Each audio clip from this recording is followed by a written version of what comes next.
I want to show you one more clip from that interview with Maria Bartiromo, because, by the way, she's basically a Trump supporter. I mean, I think she's taken a lot of hits for it, but in essence is a Trump supporter.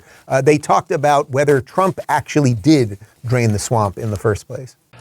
You didn't drain the swamp like you said you would. You didn't drain the swamp. I did. I fired Comey. I fired a lot of people. A lot of the people I fired. I fired Comey very early. Thing that you could look back on in 16 that you think maybe you want to do differently this time around? Well, the mistakes would be that a lot of people, for instance, say you should have been softer.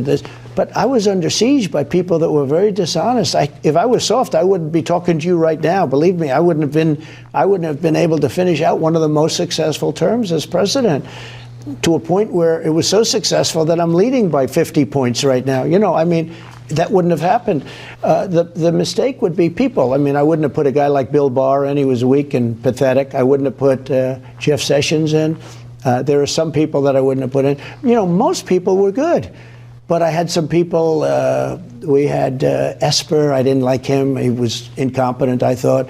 We had other people I didn't like. Why did you put them in the job then? Because every president, you put somebody in, you think they're good. It's an odd contrition, a moment of contrition, almost like a mea culpa with him, where he never admits making mistakes ever. But to basically be like, I screwed up a bunch of people that I brought in. You could go through the list. It's Bill Barr, Jeff Sessions, John Bolton, Christopher Wray, Esper. The list goes on and on. He's turned against Kayleigh McEnany. Again, who has he had? There's been a couple people he has not turned on. I would say Junior, most specifically, Rick Grinnell. I guess there's a couple more, but you just have to, when he says, I can end the war in 24 hours, I can drain the swamp properly this time, you just have to think for yourself, okay, can you actually bring in the right people to do it? That question I leave up to you.